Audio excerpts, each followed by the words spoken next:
Free లాంచ్లు, చిట్టీలు, డిపాజిట్లకు ఎక్కువ మొత్తంలో వడ్డీలు ఇస్తామని సామాన్యులను మోసం చేసి కోట్లలో సంపాదిస్తున్నారు కేటుగాళ్లు. జీవితాంతం కష్టపడి సంపాదించుకున్న డబ్బులను మోసగాళ్లకు సమర్పించుకుని మోసపోతున్నారు పబ్లిక్. ఇలాంటి ఫైనాన్షియల్ ఫ్రాడ్స్ చేస్తున్న వారిపై పోలీసులు స్పెషల్ ఫోకస్ పెట్టారు.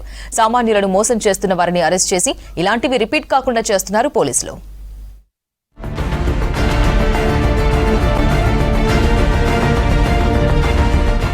సామాన్యుల అత్యాశను క్యాచ్ చేసుకుంటున్నారు మోసగాళ్లు. మార్కెట్ రేటు కన్నా అతి తక్కువ ధరల్లో ఇల్లు కట్టిస్తామని, ప్రీ లాంచ్లోనే మొత్తం డబ్బులు చెల్లిస్తే 2 ఏళ్లలో సొంతింటి కల నెరవేరుస్తామంటూ ఆశ పెడుతున్నారు. డబ్బులు మొత్తం కట్టిన తర్వాత బిచానా ఎత్తిస్తున్నారు. దీంతో సామాన్యులు రోడ్డున పడుతున్నారు. తమ దగ్గర డిపాజిట్లు చేస్తే పెద్ద మొత్తంలో వడ్డీ ఇస్తామని, 2 ఏళ్లలో మీ డబ్బులు డబుల్ అవుతాయంటూ ప్రజల వద్ద వసూలు చేసి జంప్ అవుతున్నారు. ఇక చిట్టీల పేరుతో ఇంకొందరు మోసం చేస్తున్నారు. ఇలాంటి స్కామ్స్ లో సామాన్య ప్రజలు మోసపోతున్నారు. రాష్ట్రంలో ఇలాంటి మేజర్ కేసులను డీల్ చేస్తున్నాయి ప్రత్యేక పోలీస్ వింగ్స్. 50 లక్షలకు పైబడిన ఫైనాన్షియల్ క్రైమ్ జరిగితే economic offence wing, CCS wing కేసులు టేకప్ చేసే నిందితులను అరెస్టు చేస్తున్నాయి. ఎకనామిక్ అఫెన్స్ వింగ్కు డీసీపీ స్థాయి అధికారితో పాటు ఇతర పోలీస్ ఆఫీసర్లను కేటాయించారు ఉన్నతాధికారులు. సిటీల్లో ప్రీ లాంచ్ మోసాలు ఎక్కువయ్యాయి. సైబరాబాద్ కమిషనరేట్ పరిధిలో ప్రీ లాంచ్తో మోసాలు చేస్తున్న 6 రియల్ ఎస్టేట్ కంపెనీల యజమానులను అరెస్టు చేశారు ఎకనామిక్ అఫెన్స్ వింగ్ పోలీసులు.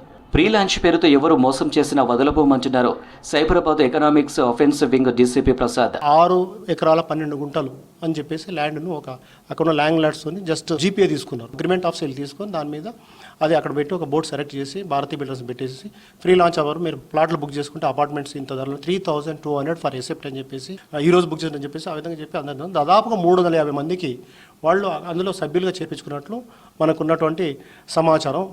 దాదాపు ఇప్పుడు ఆ 350 మందిలో ఏంటంటే 60 కోట్ల రూపాయల దాకా ఆల్మోస్ట్ 60 కోట్లు వాళ్లకు ట్రాన్స్ఫర్ చేయడము, చెల్లించడము, చెక్స్ ద్వారా, తర్వాత ఆన్లైన్ ట్రాన్స్ఫర్, తర్వాత క్యాష్ ఇవ్వడం అంతా కూడా జరిగింది. సో ఇప్పటికైతే మన దగ్గరికి దాదాపుగా ఒక 34 మెంబర్స్ మాత్రం వచ్చి కంప్లైంట్ చేయడం జరిగింది. డిపాజిట్ల పేరుతో 200 కోట్ల రూపాయల మోసం చేసిన నిమ్మగడ్డ వాణిబాల, ఆమె భర్త మేక నేతాజీతో పాటు కుమారుడు శ్రీహర్షను అరెస్టు చేశారు హైదరాబాద్ సిసిఎస్ పోలీసులు. తెలంగాణ స్టేట్ కోఆపరేటివ్ బ్యాంకులో పనిచేసే 140 మంది ఉద్యోగులను నమ్మించి 24% వడ్డీలు ఇస్తామని చెప్పి మోసం చేశారు. మొత్తం ఇప్పటి వరకు 532 మంది నుంచి డిపాజిట్లు సేకరించి 200 కోట్ల స్కామ్ చేసినట్లు పోలీసులు గుర్తించారు. కూకట్పల్లికి చెందిన చెంగోడి సూర్యనారాయణ చిట్టీల పేరుతో 50 మంది దగ్గర నుంచి దాదాపు 15 కోట్లు కట్టించుకుని మోసం చేశాడు. బాధితులు స్థానిక పోలీసులను ఆశ్రయించగా కేసును సిసిఎస్కు బదిలీ చేశారు. నిందితులు సూర్యనారాయణ, కనకదుర్గ, హేమ కిరణ్, మాధురిలను సిసిఎస్ పోలీసులు అరెస్టు చేశారు. చిట్టీల పేరుతో 35 మంది కాలనీ వాసుల నుంచి 4,15,00,000 రూపాయలను మోసం చేసిన దంపతులు మేకల నాగమణి, నాగమున్నయ్యలను అరెస్టు చేశారు సైబరాబాద్ ఈఓడబ్ల్యూ పోలీసులు. తమ దగ్గర నెల ఇన్వెస్ట్ చేస్తే మార్కెట్ రేటు కన్నా తక్కువకే గోల్డ్ ఇస్తామని సామాన్యులను మోసం చేసిన నిందితుడిని అరెస్టు చేశారు ఈఓడబ్ల్యూ పోలీసులు. మాదాపూర్లో సామాన్యులను మోసం చేసి 6 కోట్ల రూపాయల మోసం చేసిన శ్రీధర్ అనే వ్యక్తిని అరెస్టు చేశారు. ఇలా ప్రజలను మోసం చేస్తున్న ముఠాలను డీల్ చేయడానికి ఈఓడబ్ల్యూ, సిసిఎస్ పోలీసు బృందాలు పనిచేస్తున్నాయంటున్నారు ఉన్నతాధికారులు. వివిధ స్కాముల్లో సామాన్య జనాలను మోసం చేసిన వారిని అరెస్టు చేయడమే కాకుండా వారి ఆస్తులు జప్తు చేస్తున్నారు.